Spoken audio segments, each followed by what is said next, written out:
fay bu baax a baax comme ni nga ko waxee fii mooy arrondissement Ndindi di commune de Ndindi département de Diourbel dans la région de Diourbel. Bon li ma d'abord comme ni nga ko waxee noonu la demee man gëj naa fête indépendance fii ci Ndindi li ci ëpp Diourbel laa koy defee mais nag musuma feetu indépendance Dakar parce que moi dama nekk nit koo xam ne da nga attaché wu ci fa nga dëkk. C'est comme Diourbel laa dëkk muy suma département ma dëkk Ndindi di maire Ndindi je préfère toujours def ko fii mais année yi nga xam ni moom la ñu génn li ci ëppoon levée de couleur la ñuy def et parfois même am na ci at yoo xam ne amul woon levée de couleur ak certains sous-préfets fii fi nekk mais sous-préfet bi monsieur Anne bi mu ñëwee jël décision ni dafa bëgg a fêter donc reprendre fête nationale def ko tournante au niveau des différentes communes ni ren Ndindi mooy aye yeneen communes yëpp dañuy ñëw fekk si ñu fii ci laa jël décision ma ni tey nag moom gouverneur na nga ma baal waaye du ma mën a feetoo kii bi Diourbel damay ñëw Ndindi sama dëkk ma accueillir maire yooyu jàppale sous-préfet ci loolu ba population yi xam ni kat fête ga ñu daan am ñun bi ñu nekkee xale amaat nañ ko ci ñu ngi koy reprendre di leen ci jàppale ma sentir nag vraiment satisfaction kontaante bu baax a baax je pense que tey ku xool yëf yi ni mu demee am na mobilisation générale population yi adhéré wu nañ ci élèves yi défilé nañu gis naa fi ay majorité yoo xam ni daanaka Kennedy mën a lu leen dara gis fi école communes yi défilé nañu Ndindi défilé na dans toutes ses versions ak yu bare Kër Ngalgu gis naa ko fi donc école yëpp défilé nañu fii ba loolu wee école arabe yi Al Azhar daara alxuraan yi ensuite gis naa ethnie yi défilé pël yi défilé nañ tukuleur yi séréer yi naar yi ak seen tabala vraiment fierté la ma gis aussi ay défilé Jakarta ay défilé automobile donc yooyu vraiment yu am importance la après maintenant évidemment levée des couleurs bi ak militaires yi parce que fii xëy na amuñu caserne militaire mais am nañ ay aspect yi ci département yi ci commune bi yëpp ñëw nañu accompagner le sous-préfet mu ànd avec son adjoint en présence des maires vraiment ñu def fête boo xam ni fête bu neex la. oui mais xam nga pas autorité yi nekk ci Ndindi yëpp dox nañ d'abord damay féliciter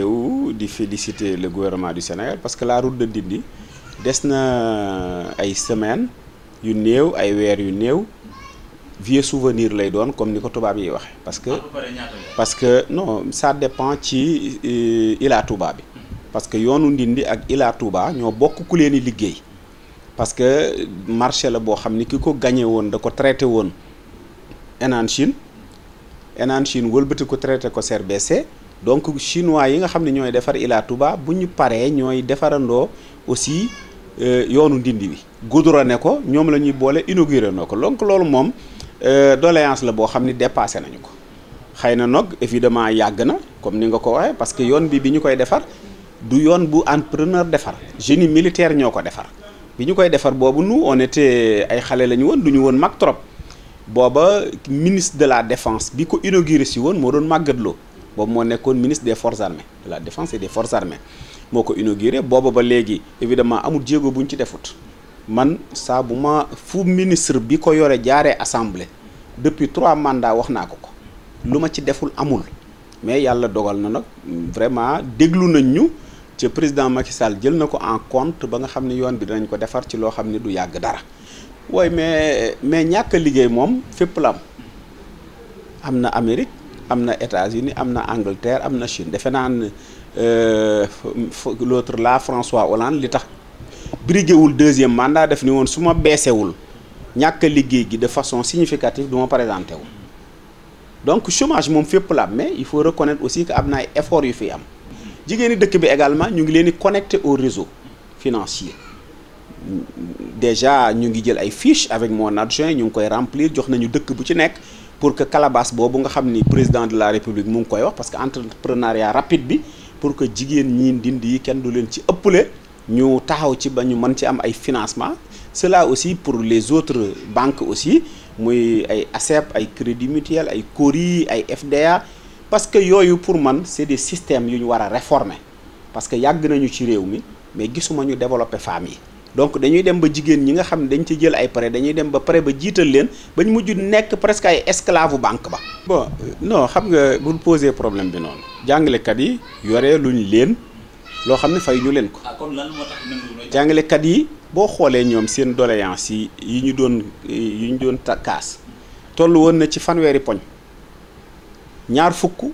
ak juróom benn yépp satisfaire nañ ko ba intégralement ñaar yi nga xam ne moo ci des mu gën a kii bi ci gën a délicat mooy problème mu indemnité de logement. indemnité de logement nañu waxante dëgg jàngalekat boo xoolee ci fonctionnaires yi ni ñu toll 3/4 yi ay jàngalekat lañ kon bare nañu te ñoom ku ci nekk am nga fukki junni ak ñaar bu weer dee ci fa nga war a dëkk d'accord fukki junni ak ñaar tuuti na mën nañ ko wax mais amul benn dëkk ci 24000 villages yi nga xam ni dëkk bu ci am école jàngalekat ba fa nekk ca village booba kër ga mu dëkk wala néeg ba mu dëkk fayu ci fukki junni ak ñaar tàbbaleel ci ndindi gi ñi ci ëpp ca chef de village ya lañ nekk ca maire ba lañ nekk ca maison communautaire ya la nekk léegi nag loolu mais malgré tout bi ñu nga xamee ni ñoom coow nañu di kaas ba président recevoir leen ni leen léegi danaa ko jëlee 60000 yóbbu ko 85000 mais dama ni bu boobaa wax dafa war a jeex parce que li ñuy tëkkale àndul magistrat bi ak professeur bi ñoo tolloo at yu ñu jàng yow yaa tànn pour doon professeur tànnoo pour doon magistrat bi dafa tànn pour doon magistrat. Deuxièmement magistrat bi pouvoir la dafa am ñetti pouvoir li Montesquieu di wax séparation des pouvoirs muy pouvoir exécutif di chef de l'état gouvernement di pouvoir législatif di assemblée di pouvoir judiciaire di magistrat yeeg juge yi ak procureur yi mais pouvoir bu ci nekk warul ëpp doole moroomam dafa war a am équilibre kon pour man dama jàpp ni ministre bi warul ëpp luñ koy fay député bi warul ëpp luñ koy fay juge bi wala magistrat bi parce que pour ñu respecter équilibre des pouvoirs mais fii boo seetee yaa ngi wax député yi ñun fa député bu ñuy fay jabaram amul député Sénégal mooy député bi nga xam ni liñ koy fay moo gën a bon ci Afrique may ma tuuti ma yeggale député bi moom rek lañ war a fay xam nga lu tax ñu war ko fay parce que moom li muy fay liñ koy fay da ko bokk ak askan wi may ma tuuti charte réew mi prévoir na ko parce que indemnité la wax indemnité bi na mu mën a toll kooku ci ay texte lay tegu li tax ñu war ko fay mooy sama kër gi dangaa ñëw fekk mu fees salle bi fees na salle bële fees na ci suba ba tey maa ngi recevoir ca ku ma recevoir doo génne ci biir ak neen ca ay soxla lañ may posé yoo xam ni soxla yu vrai la sama doom nii damaa wéra di kër ga dara nekk fa ordonnance bi mais kooku lañ war a fay parce que mooy dimbali askan wi mais ki ñuy fay moo taxit ma assumer ko waaye ki ñuy fay ca assumer woo dara dimbali woo kenn kooku la ñu warta fay député bi dañ ko war a yokkal sareelam ñu fay ko parce que loolu moo nekk ci yoon ñaareel bi mooy Sénégal rek may ma tuuti député bi ki ko jàngal wëlbatiku na jàngal moom ñu jàngal ko mu wëlbatiku jàngal ñeneen man mi professeur d'université la jàngale naa ci université yu bari ci réew mi jàngale naa ci institut yu bari ci réew mi kon bul gis député bi nga ni député la rek ba ko différencier ak professeur ba wala instituteur ba wala keneen ci biir ñun corps bu ne mu ngi ci biir administrateur civil yaa ngi fi ingénieur yaa ngi fi man ingénieur la ak leneen donc loolu bu ko def différence bi noonu nga tëb def ko noonu mais Sénégal donc ngay gis ab député ñu fal ko ñu ngi daanaka ci juróom-ñeenti weer oto boo dawal amoo ko député yi ngi dugg car rapide ñu ngi dugg taxi amut fenn ci àdduna ci ay problème marché baak engagé guñ ko defaguñu lee loolu dama ni jaaduwul ministre bu ñu ko falee dañ ko nommé président de la république maa ngi moom noo bokk noonu nu fale suffrage universel direct su nommé ministre bi bu paree ñaari oto ma ngi gaare ak oto këram bi ñu ko falee ba léegi jëndaluñu ko oto ku ci sa yàlla mayul loo amee oto boo dawal comme man yaa ngi dugg car rapide yaa ngi dugg taxi yaa ngi def leneen est-ce que jaadu na ci député Sénégal yi moo gën a bon traitement parce que man mi la koy wax xam naa ko man nekkoon naa député CEDEAO nekkoon questeuru parlement CEDEAO xam réew mu ci nekk nañuy doxale ak nañu traité député kon nit ñi dañu fi nekk di coow rek mais enseignants yi damaa bëgg ñu xam ni à part fonction enseignant bi ay parents d'élèves lañ ne nii di jéem a waxaat waxu grève wala ngay continuer leneen loolu teguut ci aw yoon ca ñoom fu ñu toll ñu ngi def lu dul yoon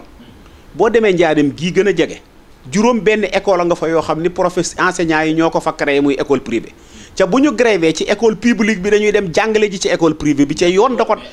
ko dàq dama ni bañ ko leen koy jox neew ñëwuñu ni man jàngalekat laa damay wut autorisation dañ ko def ci beneen turu structure wala beneen turu entreprise wala beneen turu GIE mais defuñu ko ci seen turu bopp pour que ñu xamee ko noonu. ma bëgg ça aussi il faut que l'État aussi sur ce phénomène là se prononce. On ne peut pas aujourd'hui suñu nee ngañ gi lay na nga grève ca soo grévé ci école bi nga xam ni yow fonctionnaire nga jël engagement signé ko ak état nga bañ a jàngale ji wëlbati ko dem ci sa école privée yooyu dafa jàngale ji loolu jaaduwul tegul ci aw yoon ca nguur gi da ci war a jóg. non xam nga man Ousmane Sonko Sénégal yi bu ñu ko xamoon dootuñ ko déglu parce que nit koo xam ni d'abord Ousmane amul xam-xam. Ousmane amul xam-xam Ousmane bu la waxalee lu jub ci fiscalité la xëy na muy métier mais dama jàpp ni nit parce que député référence la war a doon royukaay la war a doon waroo wax lu la wóorul waroo wax lu amul war Ousmane fukk yi ma gis muy wax yëpp fukk yu mu wax benn ciy dëgg dama lay jox benn exemple 10 millions yooyu muy wax non seulement masta maa ngi ci sama 3e mandat masul am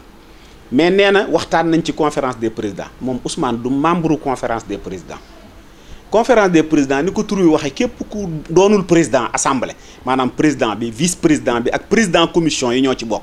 même questeurs yi ak secrétaire élu yi bokkuñ ci moom bokku ca man maa ngi ci sama 6e année conférence des présidents 12e législature bokk naa ci bii bokk naa ci mosuñu wax problème mu indemnité d'abord conférence des présidents amul compétence yooyu sax parce que question pécuniaire yi wala question financière ñoom duñ ko discuter foofu donc mosuñu ko wax ci conférence des présidents mosuñu ko wax ci réunion de bureau moom dafay wut buzz or buzz boo koy wut da nga koy wut ci dëgg mais nekk fii di monter jéem a monter peuple bi wala leneen loolu amul solo ca moom waru ko def ginnaaw ibaadu la moom gëmut kenn boppam rek la gëmul Tidiane gëmul Murit gëmul kenn kooku li El Hadji Diouf wax ni c'est un danger Ousmane Sonko est un danger pour la République. damaa defe ne yow da ngaa déggul wolof xam nga boo déggul wolof ni ngay waxee kut doo ko wax parce que jaay ñun jaayuñu seey ñun seeyuñu duñu APR parti socialiste lañ dañu nekk dama ni parti socialiste kenn jógewu fa dañu nekk ci partenariat ak Macky Sall ndax ñun ay gor lan ba nga xamee ni dañuy dem élection dañu doonoon candidat 2012 ñu ni Macky Sall ñun waxu Macky Sall mais képp koo xam ni fukki candidat ak ñeent yi jiitu nga ba mu des Ablaye Wade ñun danañ ànd ak yow ñëpp àndandoo opposition bi waat loolu ba nga xamee ni Macky la yàlla jiital ca loolu mbirum yàlla la boo demee ci sóoratu Mulk doo ci am sikki sàkka yàlla nee na maay fal buur maay joxe wërsëg ca du ma ko délégué mu jox ko Macky Sall ñu am ngorug respecté la ñu waxoon ñëw ànd ak moom di liggéey ba nu àndee ak moom di liggéey ba nëgëni sii gisuñu lu nu naqari ci moom ci sunu biir nag am ñu ci sempeeku ñëw ni ñoom bëggatuñoo ànd ak Macky nan ko contre waaye nan dem ànd ak Ablaye Wade ci nun noog Ablaye Wade lan doon xeex ba jëlee ko fi ñooñu kenn participé wu ci lu fi jële gi Ablaye Wade parce que bi nga xamee ne événement du 23 juin na nit ñi rappelé wu boobu kooku nga xam ne mu ngi jóge ci ñun nee na dafa demoon Maroc Khalifa Sall nee na dafa demoon Maroc ak cabinetam dem pèlerinage siyaare ji Cheikh Ahmed Tidiane Chérif ca Fès donc moom participé wul ci lu fi jëlee Ablaye Wade participé wul ci loo bataille boobu nga ni lu dara desatu fa parti socialiste xam nga Sénégal fukki région ñeent la man chef de région la secrétaire général d'union régionale fukk ak ñeent yëpp parti bi lañ àndal ànd ak Tanor Sénégal xam nga ñeent fukki département la ak juróom ñeent fukk ak ñeent yëpp ak xaajum Ndakaaru parti bi lañ àndal Tanor lañ àndal déedéet xaaj beneen baa ànd ak moom Alioune may ma tuuti ma yeggale may ma tuuti ma yeggale Alioune Ndoye mooy maire Dakar Plateau àndut ak moom Jean Baptiste Diouf mooy maire Grand Dakar àndul ak moom Doudou Issa Niass mooy maire Biscuiterie àndul ak moom Mame Samba mooy maire Cambérène àndul ak moom mën nga ko topp ba Ndakaaru day xaaj kon moom li muy coow lépp xaajam Ndakaaru la am 44 départements yi amu ko beneen xaaju Ndakaaru bi amu ko nga ni parti bi kenn desu fa léegi dama ni mais baatruñu vote populaire moo doon référendum du suffrage vote au conseil ay conseil municipal la ca conseil municipal yooyee ba mu koy wut di wut Ndakaaru parti bee ko joxoon feu vert bul fàtte defal ndànk tuuti na loolu leer ci bopp nit ñi bu parti bi joxul woon feu vert pour mu wut mairie Ndakaaru am ko du ko am ndax bu parti bi li àndut ak moom jaaroon feneen du ko am. dañ ko ni comme booba dañ lay xeex ci nun pareegun pour ñàkk mairie Ndakaaru mais sampul ak coalition boobu moog Alioune Ndoye ànd di moog Jean Baptiste Diouf a ànd moog Mame Samba ànd donc ñun fa am ñëpp nu nekk maire boobu moog Khalifa ànd léegi conseil yooyee ñu tànnoon suñuy wote kay au conseil moom la ñuy woteel loolu du dóor waaye bañ demee ci suffrage universel direct ci référendum dañ ko dóor ba mu tëdd mu ñëw ci législative ñu dóor ko ba mu tëdd kon kay loolu leer na mais Khalifa maa ko ëpp lu tax man mënum ñëwaa samp Khalifa maa ko ëpp base lan moo tax mën leen koo samp nag moom mu nekk seen candidat 2019 dama ni man lu tax mënuñu maa samp may ma tuuti rek non fésal non bul wax fésal defal ndànk Aïssata Tall Sall ku am fit la moo ëpp Khalifa fit ndax bi non defal may ma tuuti xeexuñu ko mu génn parti bi moom dem na renouvellement mënta jàll mu ñëw mais malgré tout ba mu demee congrès daf ni candidat la dëkk bu ne wote na fa mook Tanor ba Tanor amee 24000 voix ci collège électoral mu am 1000 voix kooku am na fit Khalifa la mu coow lépp bañ ne candidature ñemewut a déposé candidat am daa dem toogaat toppaat ca gannaaw Tanor félicité ko ni ko yow kat niñ la fale moo gën a rafet ci fal yi may ma tuuti rek Tanor mënu ko koo jox Tanor moomul parti bi benn deuxièmement Khalifa Sall man maa kopp base man responsable de comité la muy responsable de comité ma yor section mu yor section ma yor coordination mu yor coordination ma yor département mu yor département ma yor région waaye moomun yorul région du dëgg donc suñuy woote réunion 14 union régionale yi moom du ci bokk parce que Mar Diouf moo yor région Dakar maa ko dàq jàng fuuf bokkuñu maa ngi ñetti diplôme 3e cycle di ingénieur di expert financier bac ba mu duggee woon université weesuwu ko bu leen nu tànqal lu tax ñu di ko jox suñu parti ñeneen ñu valable dañ nekkul ci parti bi la ko dugal kaso ba mu koy def tàgguwunu ba muy jot ci liñ ko tuubaal ñu gis ko ci kayit yi weer wu ne ñu jox ko fanweeri million muy benn million par jour du dëgg booba tàgguwunu ca yow mii buñ la doon jox bis mu ne fanweeri million ci sa loxo bii nga téye ko def ko sa poche bi di ko jaayee noo bëgg war ngaa tëdd sa xel daw sa fit ni tëf nga xalaat ni lii ñu may defal bis dina ñëw ñu laaj ma ko déglu rek max la waaw boo ko fa fekkee waaye teen bii kay nit ñi yàgg nañ cee daanu est-ce que da nga cee daanu ah da ko faa fekk ca xam na ni lii jubut du ma ko laal d'autant plus que man boroom réew mi nga xam ne moo ko war a contrôler damaa jàkkaarloog moom ni ko yow siis bi nga toog laa bëgg ba pare di def lu dul noonu est-ce que dana la seetaan nan waxante dëgg nun la tax ñu jàpp ko suñu yoon newu ca gestion wu mairie la jàpp nañ ko jàpp directeur financier may ma tuuti rek ma wax la loxo Tanor mosu cee dem yoonam nekku ca loolu wax ko mooy Tanor a moom juge yi wala Tanor a moom magistrat yi lu cay yoonam problème mu maison du parti ñoom Bamba Fall ak Barthélemy ñooñu ñun lañ amaloon affaire parce que danoo ñëwoon di def ay dégâts mais problème ba jàpp Khalifa ñun suñu yoon nekku ca géré wunu mairie ba 30 millions yi xamuñu fu mu dëgg man de maa ngi nii mën na maa waat ci alxuraanu karim mosuma cee lekk dërëm léegi dama ne waaye Khalifa waaw ñu mel yow bërka démb gis nga fukki région yi bis bu nekk wala ñaari fan yu ne gis nga région ba ñëw indi ay junniy nit Dakar muy union régionale yi ba ñu paree mouvement des femmes indi 20 000 femmes Dakar ci benn bis parti bi mu ngi dox suñuy carte lancé nañ vente bi nit ñaa ngi jaay carte di ko jënd kon kay benn parti dox ci réew muy parti socialiste waaw dama ni du question bootu wala bennoo da di Sénégal fi réew mi toll ci àdduna benn parti bu mën a tee gañ élection wala nga yor am réew amut du Amérique du États-Unis du France du keneen c'est le jeu des alliances monde alliance la ñi bokk ca mën a juboo dañuy waxtaan mën a juboo àndandoo loolu moo xew léegi leneen xewatul yi ngay wax noonu yooyu xewatul ay xalifa sa classe gi rek xam nga yaa ngi nii duur say wolof yoo xam ne xaw ma dangaa déggul wala xaw ma déggoo wolof jël média yi di ko jaay xam nga jay golo ba mu wuti faru xaj lu ko dal yéen a ko teg yéen média yi ak xale yoo xam ne tekkiwuñ dara nekk ci wetam guddi ak bëccëg mais xale yee de duñ ko fal ay Barthélemy Dias de xam nga ne duñ ko fal ak keneen déedéet ma ni yóbbuñu ko woon parti socialiste ko yóbbu bi parti socialiste bàyyee nangu ko jàppale ci référendum demut nangu ko jàppale ci législative demut loolu na leer moomul Ndakaaru domine amu fa majorité c'est le parti socialiste moo fa am majorité ànd ak APR ñu gañ ko ak yeneen parti de Benno Bokk Yaakaar loolu yeggaguñ ca déedéet mais candidat yi war a ñëw 2017 yëpp da nga leen xam yow da ngaa xam ba xam na ngay fekkee 2017 man xamuma ba xam na ngay fekkee 2017 xam ko candidat non Ablaye Wade ñaata yoon la dem gars yi baatar ko non argument bi ngay joxe defal ndànk argument bi ngay joxe taxawut Ablaye Wade dem na lu ëpp ñeent yoon ñu dàq baatar ko neel benn ñaareel bi bañ koy fal président at ya mu amoon Tanor amagu ko Tanor 69 ans la am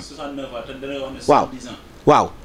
déet waxuñu 70 ans 75 ans la ñu wax waaw 69 ans la am donc leader politique yi fii ci ñi fi mag moo ci gën doon gone moo gën doon gone ñi ci des ñëpp nag muy Ablaye Bathily di Dansokho di ñoom Landing di ñoom Moustapha Niass keneen ak keneen ñoom ñëpp moo leen gën doon gone mais loolu amul importance xam lu am importance man ci sama bopp man Cheikh Seck suñu ma laajee parce que loolu man du maa koy décider du Tanor da koy décider parti bee koy décider waaye man danaa bokk ci ñi nga xam ne dañuy défendre ñun waruñu am candidat xam nga lu tax waruñu ko am mënumaa ànd ak yow sa mandat ñuy dox di tëral di dindi ba mu jeex may wëlbatiku man di ñëw di wutal suma bopp non il faut que la coalition reste la coalition Benno Bokk Yaakaar benn candidat la war a am muy Macky Sall parce que ñun defuñu lu nu naqadi ñun defuñu ko lu naqadi defu ko AFP defu ko keneen donc la coalition reste soudée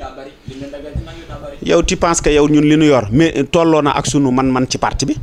tolloowul mais dama ni ndegam sa structure bopp nga mënta am la neex gën coalition ba nga bokk gën coalition de coalition parce que Benno Bokk Yaakaar du coalition de parti coalition de coalition la donc loolu moom ñu ngi ci nekk à l'aise di ko dox ca buñ ca yeggee danañ xam nu ñu koy doxale ca Senghor ba ci Ablaye Wade 36 kilomètres d'autoroute la fi Ablaye Wade def Macky Sall bu Ila Touba pare ci 400 et quelques kilomètres d'autoroute lay nekk ñu naan Ila Touba dafa cher waaye Ila Touba 400 millions même buñ ko ci fa defee sëñ Touba dama ne budul woon moom ci jar na lépp loolu moo tax bu ma déggee Babacar Gaye naan waruñu ko woon def Touba dama ni kii jaruta waxal sax kuy méngalee Ila Touba li fay jaar ci pèlerinage ak route économique boobu ak connexion yi mu am dans les autres régions ak darajey Cheikhul Khadim ak la nekk Touba nga naan waruñu ko faa def kooku Sénégal waruta wax ak yow ca loola ba muy jar 400 millions 36 kilomètres autoroute yi Dakar Diamniadio yi Ablaye Wade def 370 milliards la jar ci 370 milliards yi pendant 26 ans Sénégal du ci am benn dërëm Ablaye ka ko monté muy Karim Wade ak ñoom waa PDS yooyu ak entreprise yi ko séq ñoo koy lekk ci boo ko laalee tey ñu yóbbule ci tribunaux internationaux yi Sénégal ñu condamné ko et cetera ca yàqate nañu réew mi yóbbu alal ji barke dem xoolal li xew li doomi Xaddaafi ji wax 20 milliards d'euros 20 millions d'euros waaye nañ ci prononcé wu PDS booba tey dégguma leen ci de nañ ci wax doom ji nee na moo ko jot France nee nañ jox nañ ko Ablaye Wade pour Karim ca Sénégal moo ko moomoon il faut que xaalis boobu ñëw Sénégal donc il faut réouvrir le procès de Karim pour que cet argent-là revienne dans notre pays incha allah xanaa di leen sant di leen gërëm cay wax nit ñi dañu déglu bu baax parce que yi ñuy wax nii ay parrainage waaye dama ni boo bëggee moomam réew ci ñun la Sénégal fukki région ñeent la ñun la région bu ne am fa as la fu ñu signal la ne yow la na àndal nga ni loolu mënuma ko dañ maa bëgg a xeex loolu du démocratie dama ni mënuñu ku picc mu ñëw rek ni candidat laa ci présidence bi état bi mobiliser xaalis bu dul jeex jox la télévision jox la ay oto ñu di la topp di filmer jox la temps d'antenne ca boo pare 0,001% ngay am wala 26% dama ne loolu day jeex ci réew mi gis nga parti politique yi il faut ñu rationaliser ko Sénégal réew mu tuuti fukki millions ak ñeent nga bëgg a am 250 quelques partis politiques jaaduwul ca teguwul ci aw yoon nit ñi léegi parti politique sax dañ ko def instrument profession lañ ko def parce que da ngay xëy créer sa mouvement ne ànd naag Macky Sall ànd naag Abdoulaye Wade ànd naag Tanor bëgg bu weer dee ñu mosal la dara nga di ca dund dama ne looloo fi war a jeex na nit ñi liggéey ca bàyyi tappale yi ak fontu yi voilà la réalité ca loola lañ ca war a def ñu def ko ci jeunes yi def ko ci femmes yi pour que réew mi jëm kanam